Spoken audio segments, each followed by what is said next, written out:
بسم اللہ الرحمن الرحیم۔ السلام علیکم، میں ہوں ثناء اللہ کھوکر اور آپ دیکھ رہے ہیں ٹریول ٹو نالج۔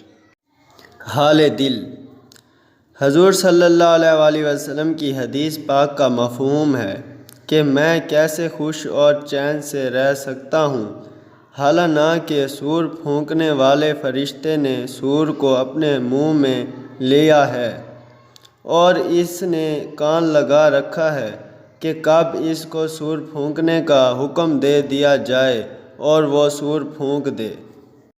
ذرا سوچئے، آپ صلی اللہ علیہ وآلہ وسلم کو دنیا سے پردہ فرمائے آج 1400 سال سے بھی زیادہ عرصہ بیت چکا ہے، اور حال یہ ہے کہ ہر آنے والی صبح ایک نیا فتنہ، نئی آزمائش اور نئے کٹھن سے کٹھن حالات لا رہی ہے۔ ایمان بچانا مشکل سے مشکل ہوتا جا رہا ہے۔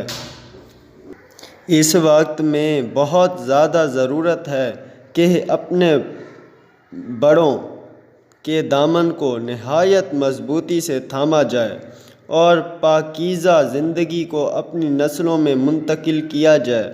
موجودہ ماڈرن معاشرہ ہمیں کیسے افراد اور کیسی نسلیں فراہم کر رہا ہے، میں اور آپ خوب جانتے ہیں۔